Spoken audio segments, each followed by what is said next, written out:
Good morning, children. Good morning, teacher. How are you? Fine, teacher. మనం సాధారణంగా ఇతర ప్రదేశాలకు వెళ్ళేటప్పుడు ఎటువంటి భూస్వరూపాలను గమనిస్తామో తెలుసా? పర్వతాలు, మైదానాలు, పంట పొలాలు, అడవులు మొదలగునవి చూస్తాం టీచర్. భారతదేశంలో ఏ ఏ భౌగోళిక స్వరూపాలను మనం గమనించవచ్చు? పర్వతాలు, మైదానాలు, పీఠభూములు, ఎడార్ల వంటి విభిన్న భూస్వరూపాలు ఉన్నాయి టీచర్. మరి ఈ భూస్వరూపాలు ఎలా ఏర్పడ్డాయో, అక్కడి పంటలు, ప్రజల జీవన విధానం, దర్శనీయ ప్రదేశాల గురించి తెలుసుకోవాలనే కుతూహలం మీకుంది కదా? భారతదేశం సువిశాలమైన దేశం. అందువల్ల పర్వతాలు, మైదానాలు, పీఠభూములు, కోస్తా ప్రాంతాలు, నదులు, ఎడారులు ఉన్నాయి.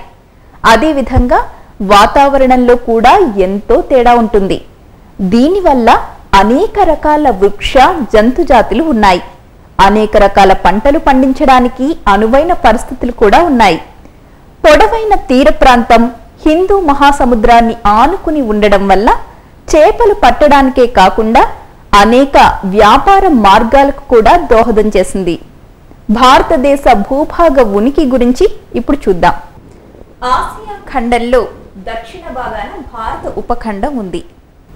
భారతదేశం ఉత్తరార్ధగోళంలో 8 డిగ్రీల 4 నిమిషాల నుండి 37 డిగ్రీల 6 నిమిషాల ఉత్తర అక్షాంశాలకు, 68 డిగ్రీల 7 నిమిషాల నుండి 97 డిగ్రీల 25 నిమిషాల తూర్పు రేఖాంశాలకు మధ్యలో ఉంది. ఇది అక్షాంశాల పరంగా, రేఖాంశాల పరంగా ఉత్తర దక్షిణాలుగా 30 డిగ్రీల పొడవును కలిగి ఉంది. భారతదేశంలో ఉత్తర దక్షిణంగా సుమారు 3200 కిలోమీటర్ల పొడవును కలిగి ఉండి, తూర్పు పడమరగా 3000 కిలోమీటర్ల పొడవు కలిగి ఉంది. ఇప్పుడు మనం భారతదేశపు చిట్ట చివరి అంచుల గురించి చూద్దాం. భారతదేశపు ఉత్తర కొనన హిమాలయ పర్వతాలు ఉన్నాయి. దక్షిణ కొనన కన్యాకుమారి అగ్రం ఉంది. అలాగే పశ్చిమాన రాణ్ ఆఫ్ కచ్ మనం ఈ మ్యాప్ పాయింట్ లో చూస్తున్నాం. ఇక తూర్పు కొనలో దట్టమైన అరుణాచల్ ప్రదేశ్ అడవులు విస్తరించి ఉన్నాయి.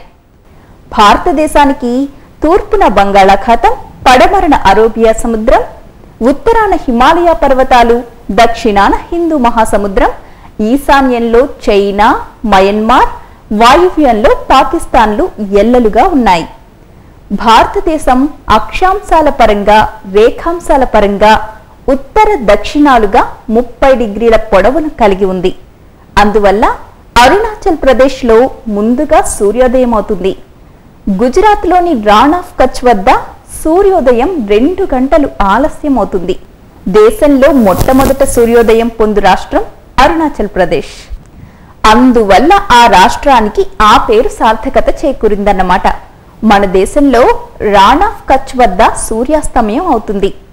ఇప్పుడు నేను ఒక ప్రశ్న వేస్తాను. మీరు శ్రద్ధగా ఆలోచించి దానికి సరైన సమాధానం చెప్పాలి. పశ్చిమాన ఉన్న గుజరాత్లో కంటే అరుణాచల్ ప్రదేశ్లో సూర్యోదయం 2 గంటల ముందవుతుంది. కానీ గడియారాలు మాత్రం ఒకే సమయాన్ని చూపిస్తాయి. ఎందుకని? ఒక రేఖాంశం నుండి మరొక రేఖాంశం తూర్పునకు వెళ్ళిన కొద్దీ స్థానిక సమయంలో ఒక్కొక్క డిగ్రీ రేఖాంశానికి 4 నిమిషాలు పెరుగుతుంది. పడమర వైపు వెళితే ఒక్కొక్క డిగ్రీ రేఖాంశానికి 4 నిమిషాలు తగ్గుతుంది. ఒక స్థలం యొక్క స్థానిక సమయం మరొక స్థలం యొక్క స్థానిక సమయాలలో భేదం ఉంటుంది. వివిధ రేఖాంశాల వద్ద వివిధ సమయాలు ఉండడం వల్ల ఎన్నో ఇబ్బందులు ఏర్పడతాయి. ఈ సమస్యలను అధిగమించడానికి దేశం మధ్యగా వెళ్ళే 82 డిగ్రీల తూర్పు రేఖాంశం యొక్క స్థానిక సమయాన్ని ప్రామాణిక సమయంగా గుర్తించి దేశం మొత్తంపై ఆ సమయాన్ని పాటిస్తారు. గుజరాత్కు అరుణాచల్ ప్రదేశ్కు 30 డిగ్రీల తేడా ఉంది. అందుకని పశ్చిమాన ఉన్న గుజరాత్లో కంటే అరుణాచల్ ప్రదేశ్లో సూర్యోదయం 2 గంటల ముందు అవుతుంది. కానీ 2 ప్రదేశాల్లోని గడియారాలు ఒకే సమయం చూపిస్తాయి. వెరీ గుడ్, చాలా బాగా చెప్పావు. తనను అభినందిస్తూ మనందరం చప్పట్లు కొడదాం.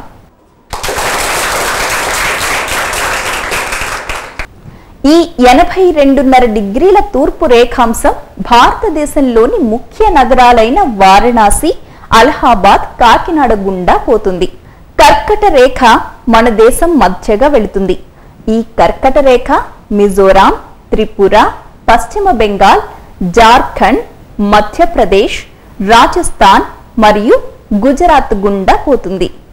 గ్రీనిచ్ కాలానికి భారతదేశ ప్రామాణిక కాలానికి సరిగ్గా 5:30 గంటల ముందుగా ఉంటుంది. భారతదేశానికి మొత్తం 15,200 కిలోమీటర్ల పొడవైన భూభాగపు సరిహద్దు కలిగి ఉంది. అదేవిధంగా దాదాపు 6,100 కిలోమీటర్ల పొడవైన తీరరేఖ కూడా ఉంది.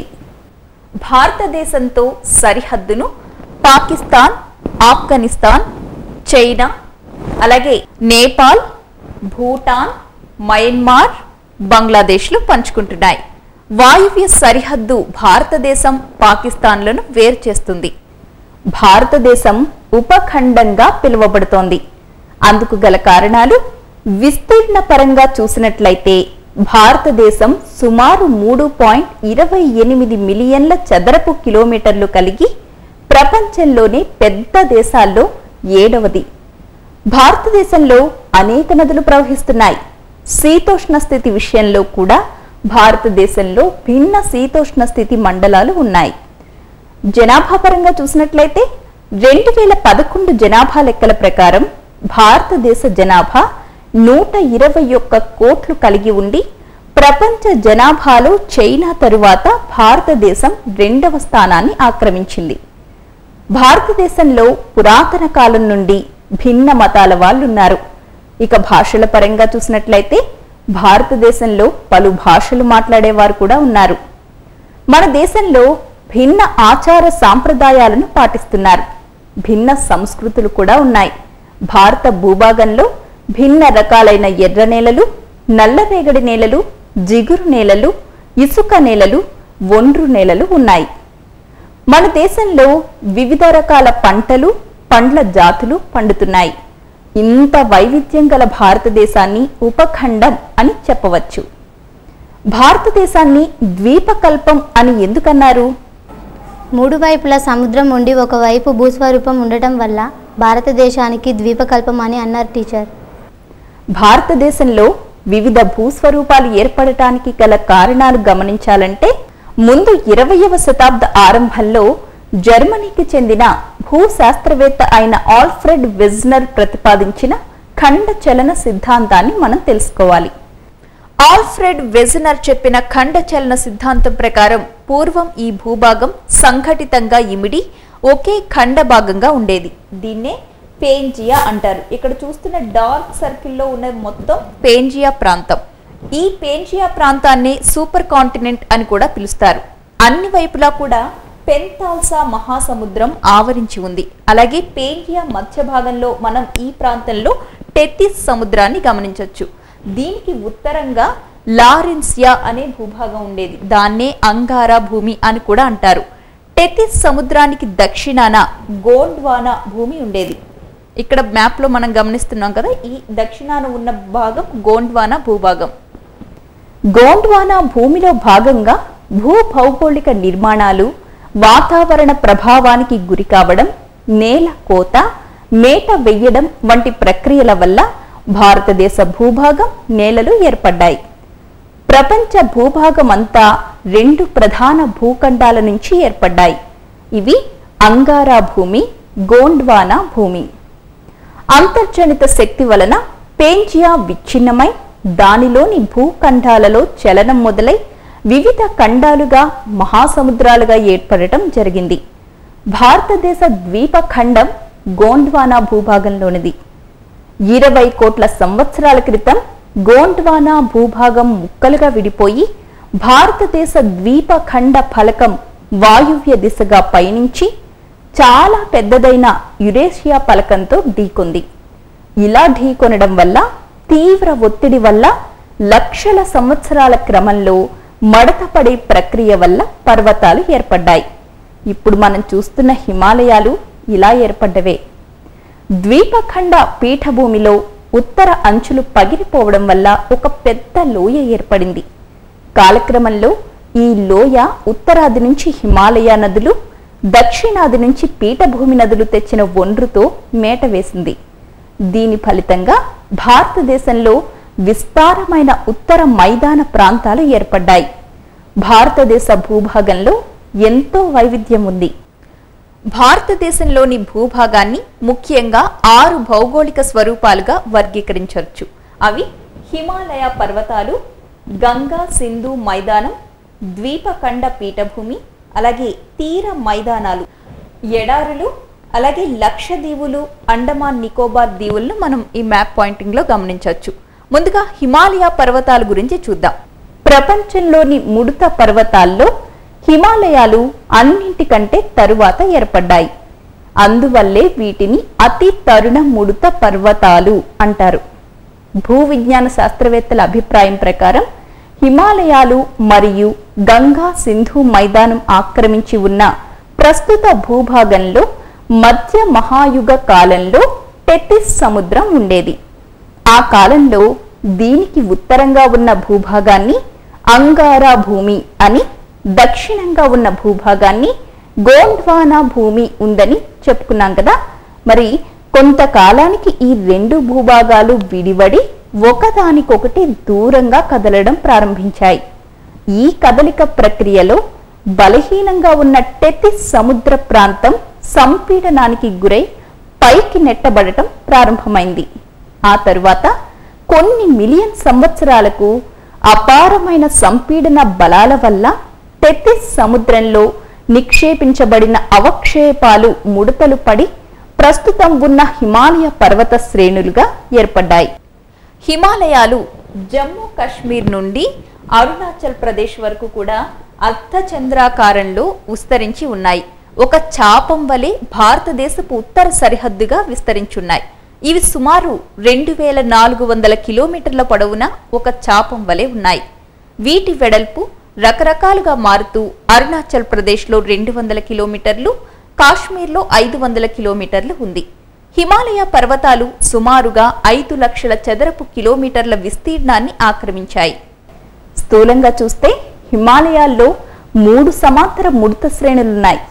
ఈ శ్రేణులను హిమాద్రి, హిమాలయ పర్వత శ్రేణులు అన్నింటిలోకి కూడా ఇక్కడ మనకి 3 శ్రేణులు 3 వరుసల్లో కనిపిస్తున్నాయి కదా.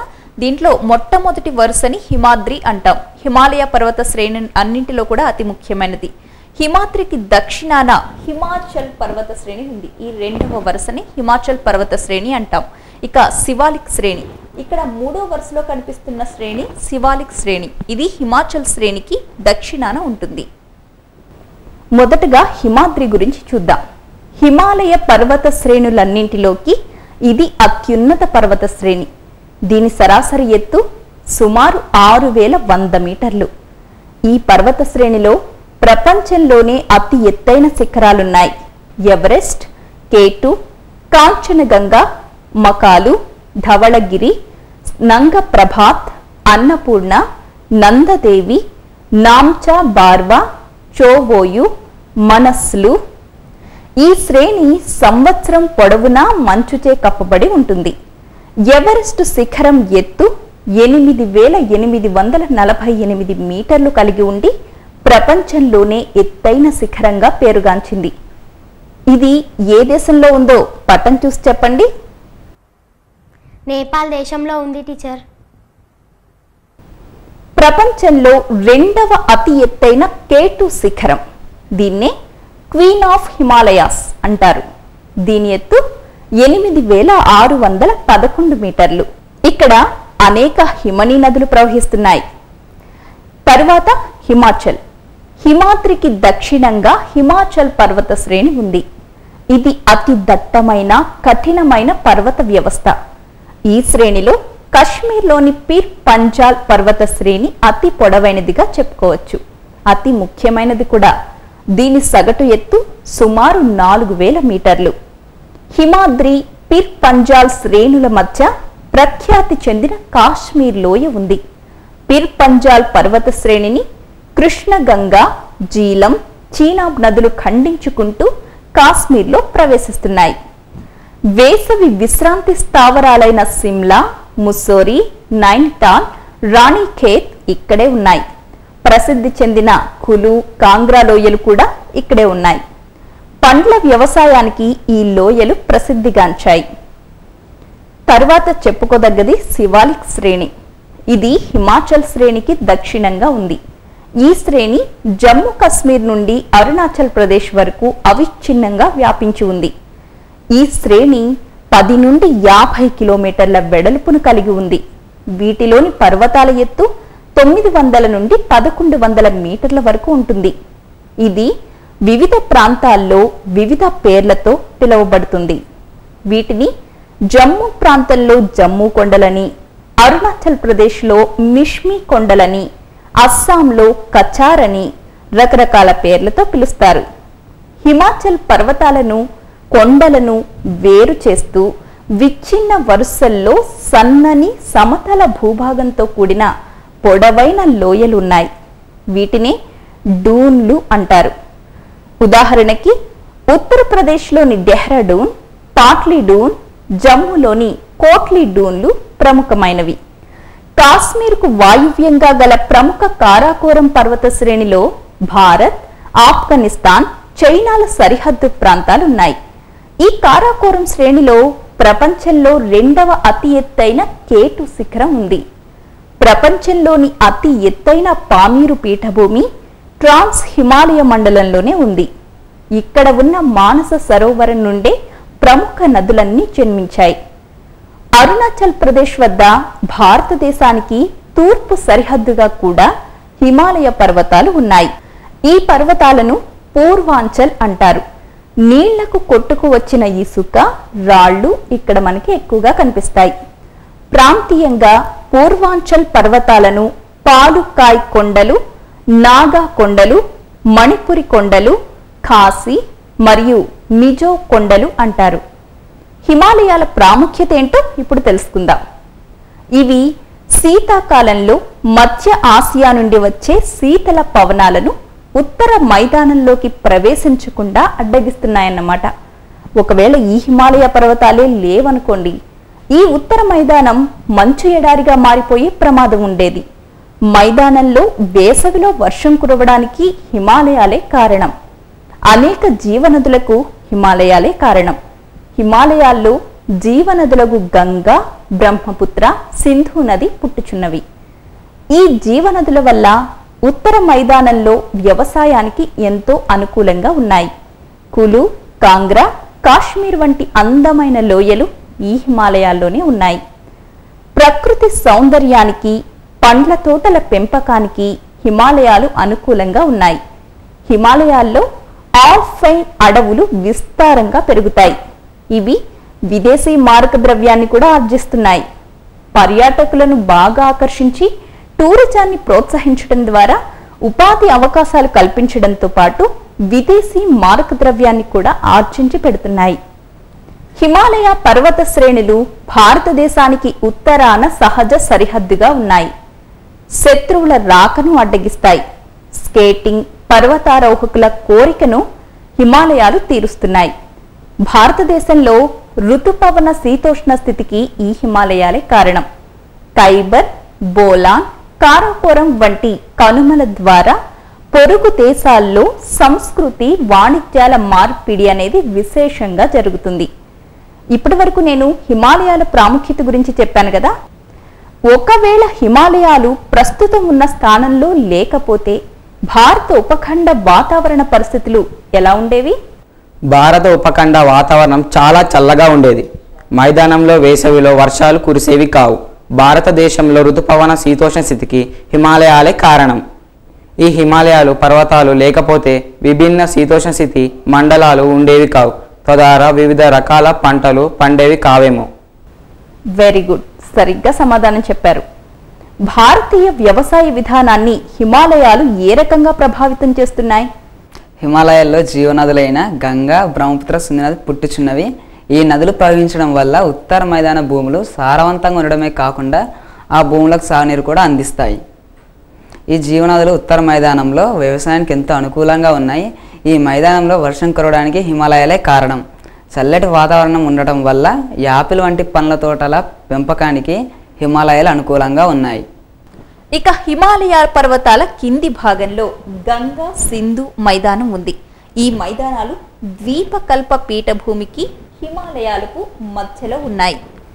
మొదట్లో 2 కోట్ల సంవత్సరాల క్రితం టెథిస్ సముద్రం ఉన్న ఈ ప్రాంతంలో హిమాలయాలు ఏర్పడ్డప్పుడు లోతైన ఒక పెద్ద అఖాతం మిగిలిపోయింది. హిమాలయ నదులచే తీసుకురాబడిన ఒండ్రు మట్టితో ఈ అఖాతం క్రమేపీ పూడ్చబడింది. ఈ మైదానాల్లో ప్రధానంగా ప్రవహించే గంగా సింధు నదుల పేరు మీదుగా దీనికి గంగా సింధు మైదానం అని పేరు వచ్చింది.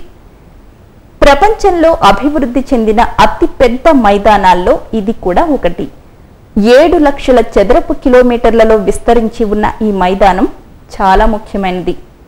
భారతదేశంలో గంగా సింధు నది మైదానాన్ని ప్రధానంగా 3 భాగాలుగా విభజించవచ్చు.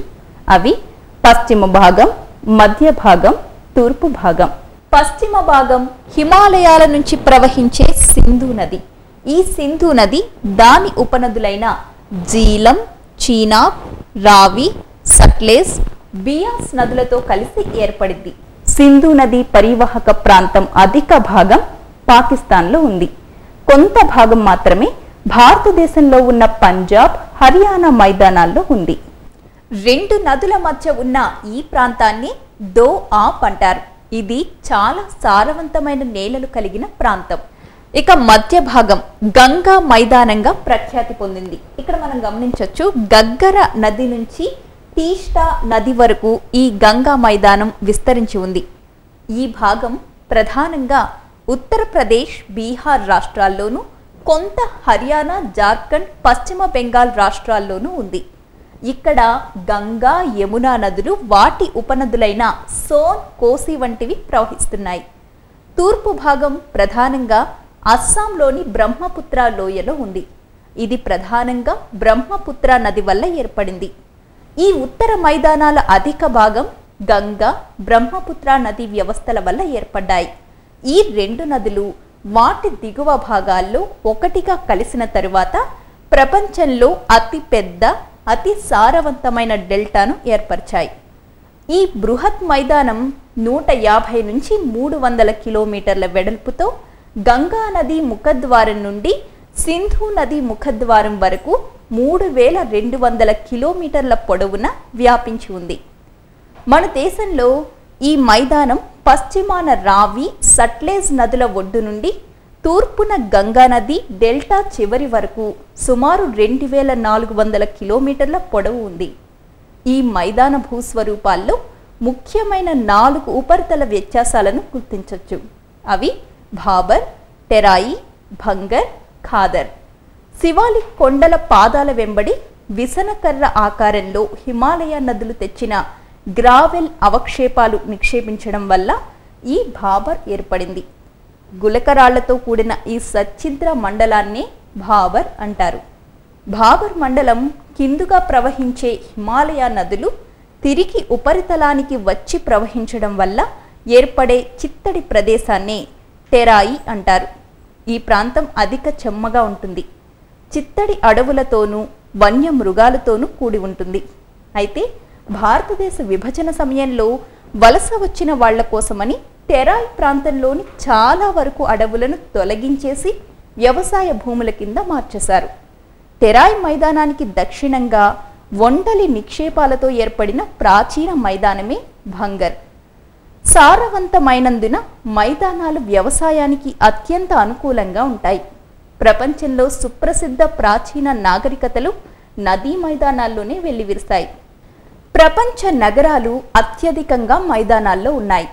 చదునైన మైదానాలు గృహ నిర్మాణాలకు, గ్రామాలు, పట్టణాల ఏర్పాటుకు అనుకూలంగా ఉంటాయి. మరి గంగా సింధు నది మైదానంలో జనసాంద్రత ఎక్కువ. ఎందుకని? గంగా, సింధు నదుల పేరు మీదుగా దీనికి గంగా సింధు నది మైదానం అని పేరు వచ్చింది. ప్రపంచంలో అభివృద్ధి చెందిన అతిపెద్ద మైదానాలలో 7 లక్షల చదరపు కిలోమీటర్లలో విస్తరించి ఉన్నది. ఈ మైదానం చాలా ముఖ్యమైనది. ఈ ప్రాంతం వ్యవసాయానికి నీటి లభ్యతకు అనుకూలంగా ఉండడం వల్ల ఈ ప్రాంతం ఎక్కువ జనసాంద్రత కలిగి ఉంది. ఈ ప్రాంతం సమతలంగా ఉండడం వల్ల రవాణా సదుపాయాలు బాగా అభివృద్ధి చెందాయి.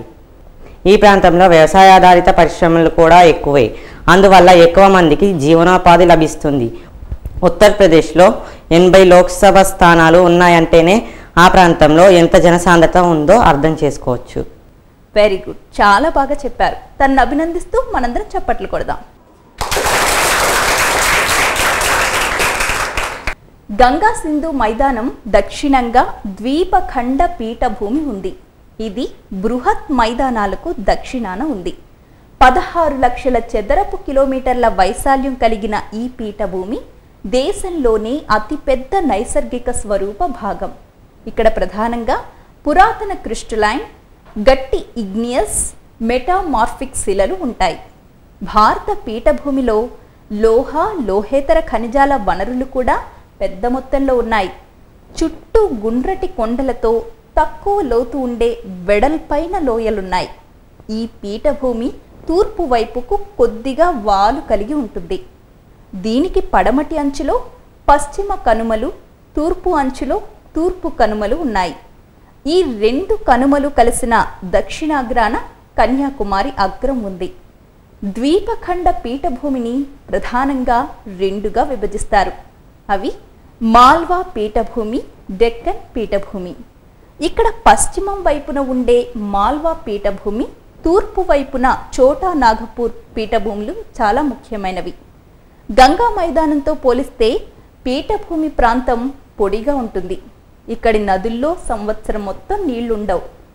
రెండవ పంటకు సాగునీరు చెరువులు, బోరుబావులపై ఆధారపడాల్సిందే. నర్మదా నదికి దక్షిణాన ఉన్న త్రిభుజాకార ద్వీపఖండ ప్రాంతాన్ని డెక్కన్ పీఠభూమి అంటారు. సాత్పురా పర్వతాలు డెక్కన్ పీఠభూమికి ఉత్తర సరిహద్దుగా ఉన్నాయి. ఇక మహదేవ్ కైమూర్ అలాగే మైకాల్ శ్రేణులు కూడా మనకి కొంత భాగం తూర్పు అంచున ఉన్నాయి. పడమటి కనుమలు పడమటి తీరానికి సమాంతరంగా ఉన్నాయి. పడమటి కనుమలు వరుసగా ఉండి మధ్యలో కొన్ని దారులు తీర ప్రాంత మైదానాలకు ప్రవేశ ద్వారంగా ఉంటాయి. తూర్పు కనుమల కంటే పడమటి కనుమల ఎత్తు ఎక్కువ. ఈ కారణంగా డెక్కన్ పీఠభూమిలో పడమటి నుంచి తూర్పుకు వాలు ఉంటుంది. పడమటి కనుమలు 1600 కిలోమీటర్ల పొడవు ఉన్నాయి. గుడులూరు వద్ద నీలగిరి పర్వతాలు పడమటి కనుమలను కలుస్తాయి. ఇవి 2000 మీటర్ల ఎత్తు వరకు విస్తరించున్నాయి. ప్రఖ్యాతిగాంచిన వేసవి విడిది అయిన ఉదక మండలం నీలగిరి పర్వతాల్లో ఉంది. దీన్నే ఊటీ అంటాం. నీలగిరి కొండల్లో ఉదక మండలం సమీపంలో గల దొడబెట్ట అతి ఎత్తైన శిఖరంగా చెప్పొచ్చు.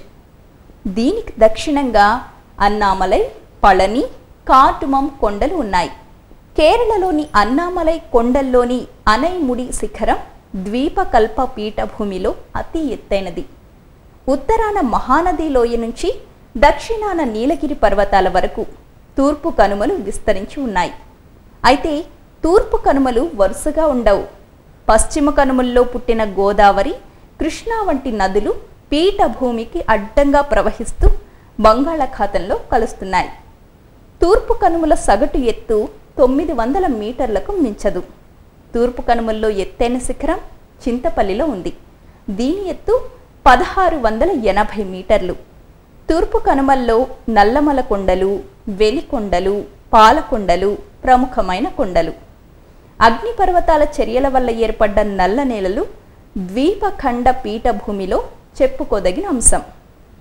ఇక థార్ ఎడారి భారతదేశంలో వాయువ్యంగా ఉంది. భారత ఉపఖండంలో ఇది అతిపెద్ద ఎడారి. కాబట్టి దీన్ని భారతదేశపు గొప్ప ఎడారి లేదా భారత్ ఎడారి అంటారు. ఇక్కడ వార్షిక వర్షపాతం చాలా తక్కువ. ఇది 10 సెంటీమీటర్ల నుండి 50 సెంటీమీటర్ల వరకు ఉంటుంది. ఎడారిలో ఎత్తుపల్లాలతో ఉండే ఇసుక మైదానం ఉండి అక్కడక్కడ ఇసుక పర్వతాలు ఉంటాయి. రాజస్థాన్లోని అధిక భాగం ఈ ఎడారే. ఇక్కడ మెట్ట వాతావరణం ఉంటుంది. చెట్లు తక్కువ. వర్షాకాలంలో వాగులు ఏర్పడి అది అయిపోవటంతోనే కనుమరుగైపోతాయి. ఈ ప్రాంతంలో ఉన్న ఒకే ఒక్క నది లూనీ నది. దేశంలో అత్యంత పొడవైన ఇందిరాగాంధీ కాలువ థార్ ఎడారికి నీరు అందిస్తోంది. దీని కారణంగా ఎడారి ప్రాంతంలోని ఎన్నో హెక్టార్ల భూమి సాగులోకి వచ్చింది. ఈ ప్రాంతంలో ఒంటెను ప్రధానమైన రవాణా సదుపాయంగా ఉపయోగిస్తారు. అందుకని ఒంటెను ఎడారి ఓడ అని అంటారు. సరి అయిన రవాణా సదుపాయాలు, ఇతర కారణాల వల్ల ఇక్కడ ఖనిజ నిక్షేపాలు చాలా వరకు వెలికి తీయబడలేదు. లిగ్నైట్, సహజ వాయువు, జిప్సం, సున్నపురాయి వంటి ఖనిజాలు ఇప్పుడిప్పుడే వెలికి తీయబడుతున్నాయి. ఈ ఎడారి ప్రాంతంలోని జోధ్పూర్, బికనీర్, జైసల్మీర్ భారతదేశపు జనపదాల్లో ముఖ్యమైనవి. అంటే భారతదేశ అనాది కాలం నాటి గ్రామీణ సాంస్కృతిక ఆచార సంప్రదాయాలను మనం ఇక్కడ చూడొచ్చు. ఇక కోస్తా ప్రాంతాలు. ద్వీపఖండ పీఠభూమి దక్షిణ భాగంలో పశ్చిమాన అరేబియా మహాసముద్రం వెంట, తూర్పున బంగాళాఖాతం వెంట సన్నటి తీర ప్రాంత వరుసలు ఉన్నాయి. పడమటి కోస్తా ప్రాంతం కచ్ రాణ్ వద్ద మొదలై కన్యాకుమారి వరకు విస్తరించి ఉంది. తూర్పు కోస్తా ప్రాంతం ఒరిస్సా నుండి తమిళనాడు వరకు వ్యాపించి ఉంది. తూర్పు కోస్తా ప్రాంతం కంటే పడమటి కోస్తా ప్రాంతం వెడల్పు తక్కువ. ఈ తీర ప్రాంత మైదానం ఎత్తుపల్లాలుగా ఉండి కొండలతో వేరు చేయబడి ఉంటుంది. దీన్ని 3 భాగాలుగా గుర్తించవచ్చు. కొంకణ్ తీర ప్రాంతం, ఇది ఉత్తర భాగం, మహారాష్ట్ర, గోవాలను తాకుతుంది. రెండవది కెనరా తీర ప్రాంతం, ఇది మధ్య భాగం, కర్ణాటకలోని తీరం దీని కిందకొస్తుంది. మూడవది మలబార్ తీర ప్రాంతం, ఇది దక్షిణ భాగం, ప్రధానంగా కేరళ రాష్ట్రంలో ఉంది. బంగాళాఖాత ప్రాంతాలు వెడల్పుగా ఉండి అధిక ఉపరితలాన్ని కలిగి ఉంటాయి. ఇది ఒడిశాలోని మహానది నుంచి మొదలై తమిళనాడులోని కావేరీ డెల్టా వరకు విస్తరించి ఉంది. మహానది, గోదావరి, కృష్ణ, కావేరీ నదులతో ఏర్పడిన ఈ మైదాన ప్రాంతాలు చాలా సారవంతమైనవి. ఉత్తర మైదానాల్లో మాదిరి ఈ డెల్టా ప్రాంతాలు కూడా వ్యవసాయపరంగా అభివృద్ధి చెందాయి. కోస్తా ప్రాంతంలో చేపల వనరులు కూడా సమృద్ధిగా ఉన్నాయి. ఒడిశాలోని చిల్కా సరస్సు, ఆంధ్రప్రదేశ్లోని కొల్లెటి సరస్సు, పులికాట్ చెరువులు తీర ప్రాంత మైదానంలో ముఖ్యమైన భౌగోళిక అంశాలు. దక్షిణ భారతదేశంలో తూర్పు తీర మైదానం, పశ్చిమ తీర మైదానంతో వ్యవసాయ అభివృద్ధి విశేషంగా సాగుతుంది. అయితే ఈ 2 మైదానాల తారతమ్యాలు ఇప్పుడు మనం పరిశీలిద్దాం. పశ్చిమ తీర మైదానం అరేబియా సముద్రానికి, దక్కన్ పీఠభూమికి మధ్యలో ఉంది. తూర్పు తీర మైదానం బంగాళాఖాతానికి, దక్కన్ పీఠభూమికి మధ్యలో ఉంది. పశ్చిమ తీర మైదానం సన్నగా అసమానంగా ఉంది. తూర్పు తీర మైదానం వెడల్పుగాను బల్లపరుపుగాను ఉంది. పశ్చిమ తీర మైదానం కార్వార్ నుండి కన్యాకుమారి వరకు విస్తరించి ఉంది. తూర్పు తీర మైదానం ఒరిస్సా నుండి తమిళనాడు వరకు వ్యాపించి ఉంది. పశ్చిమాన రోధికలు, లాగూన్లు కలిగి ఉన్నాయి. తూర్పున మహానది, కృష్ణ, గోదావరి, కావేరీ డెల్టా ఉన్నాయి. ఒండలి మైదానాలు లేవు. రోధికలు, లాగూన్లు చక్కని రవాణా మార్గాలు, సారవంతమైన ఒండలి మైదానాలు ఉన్నాయి. వ్యవసాయానికి ఇవి చాలా అనుకూలమైనవి కూడా. పశ్చిమ తీర మైదానం గుజరాత్, కొంకణ, కెనరా, మలబార్ తీరమని 4 భాగాలుగా విభజించబడింది. తూర్పు తీర మైదానం బెంగాల్, ఉత్కల్, సర్కార్, కోరమాండల్ అని 4 భాగాలుగా విభజించారు. పశ్చిమ తీర మైదానం వాణిజ్య పంటలకు పేరుగాంచింది. తూర్పు తీర మైదానం ఆహార పంటలకు పేరుగాంచింది. ఇక దీవులు చూద్దాం. అండమాన్ నికోబార్ దీవులు మరియు లక్షద్వీపులు భారతదేశంలో అంతర్భాగమే. భారతదేశంలో 2 ద్వీప సమూహాలున్నాయి. వీటిలో 223 బంగాళాఖాతంలో, మిగిలిన 24 దీవులు అరేబియా సముద్రం, మన్నార్ సింధు శాఖల్లోనూ ఉన్నాయి. మయన్మార్ కొండలు ఆర్కన్ యోమా నుంచి మొదలుకుని సముద్రంలో మునిగిన పర్వతాల్లో సముద్రం నుంచి పైకి వచ్చిన శిఖర ప్రాంతాలే అండమాన్ నికోబార్ దీవులు. అండమాన్ నికోబార్ దీవులు బంగాళాఖాతంలో 10 డిగ్రీల నుండి 14 డిగ్రీల ఉత్తర అక్షాంశాల మధ్య ఉన్నాయి. వీటి విస్తీర్ణం 8249 చదరపు కిలోమీటర్లు. అండమాన్ దీవులు 6408 చదరపు కిలోమీటర్లు విస్తరించగా, నికోబార్ దీవులు 1841 చదరపు కిలోమీటర్లు విస్తరించి ఉన్నాయి. మొత్తం 572 దీవుల సముదాయమైన అండమాన్ నికోబార్ దీవుల్లో కేవలం 36 దీవుల్లో మాత్రమే జనజీవనం ఉంది.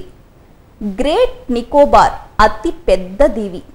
ఇది భూమధ్య రేఖకు అతి దగ్గరగా ఉంది. ఈ దీవుల్లోని వర్కోండా, బారెన్ దీవులు అగ్నిపర్వతాల వల్ల ఏర్పడ్డాయి. భారతదేశ దక్షిణాది అంచు నికోబార్ దీవిలోని ఇందిరా పాయింట్ దగ్గర ఉంది. 2004లో సంభవించిన సునామీలో ఇది మునిగిపోయింది. లక్షద్వీపులు 32 చదరపు కిలోమీటర్ల విస్తీర్ణం కలిగి ఉన్నాయి. ఇక్కడ ఉండే రకరకాల చెట్లు, జీవజాతులకు ఈ ద్వీప సమూహం ప్రఖ్యాతిగాంచింది. ఈ దీవుల్లో పెద్దది మినికాయ్ దీవి. పాంపన్ దీవి భారతదేశం, శ్రీలంక మధ్యలో ఉంది. భారతీయులు నివసించే భూభాగంలో భౌగోళిక స్వరూపాల్లో ఎంతో వైవిధ్యత ఉంది. కొన్ని ప్రాంతాలు హిమాలయాల నుంచి ప్రవహించే ఉత్తుంగ నదులతో సాగు చేయబడుతుండగా, కొన్ని పశ్చిమ కనుమలు అక్కడి అడవుల్లో పుట్టిన వర్షాధార నదులతో సాగు చేయబడుతున్నాయి. అనేక ప్రాంతాలు మైదానాల్లో ఉండగా కొన్ని కొండల్లో ఉన్నాయి.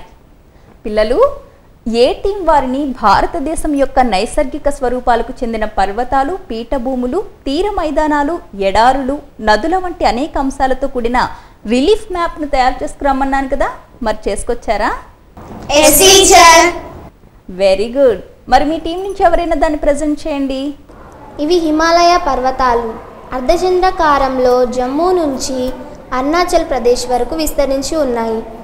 ఈ ఉబ్బెత్తుగా ఉన్న ప్రాంతం వింధ్య, సాత్పురా పర్వతాలు. ఈ హిమాలయ పర్వతాల క్రింద గంగా, సింధు మైదానాలు ఉంది. ఈ ప్రాంతంలో పంటలు బాగా పండడం వల్ల అధిక జనసాంద్రత కలిగి ఉంది. ఈ గంగా, సింధు మైదానం క్రింద త్రిభుజాకారంలో భారత ద్వీపఖండ పీఠభూమి ఉంది. దీనిని ప్రధానంగా మాల్వా పీఠభూమి అని, దక్కన్ పీఠభూమి అని 2 రకాలుగా పిలుస్తారు. ఇది తూర్పు తీర మైదానం, ఇది పశ్చిమ తీర మైదానం. ఇవి తూర్పు కనుమలు, ఇవి పశ్చిమ కనుమలు. భారతదేశ ఈశాన్య ప్రాంతంలో తార్ ఎడారి ఉంది. మేము దీనిని ఇసుకతో చూపించడం జరిగింది. ఇది గంగా నది. దక్కను పీఠభూమిలో గోదావరి, కృష్ణ ప్రధానమైన నదీ వ్యవస్థలు. ఇవి అండమాన్ నికోబార్ దీవులు, ఇవి లక్షద్వీపులు. వెరీ గుడ్, చాలా బాగా చెప్పారు. భారతదేశం యొక్క నైసర్గిక స్వరూపం త్రిమితీయ పటాలతో చాలా చక్కగా వేసుకొచ్చారు. అంధ విద్యార్థులు కూడా ఈ పటాన్ని అర్థం చేసుకోవచ్చు. పర్వతాలు ఉన్న దగ్గర ఉబ్బెత్తుగా ఎత్తుపల్లాలను చూపిస్తూ చాలా చక్కగా చేసుకుని వచ్చారు. ఈ టీం వివరించడం కూడా చాలా బాగుంది. మరి ఈ టీంని అభినందిస్తూ మనందరం చప్పట్లు కొడదామా?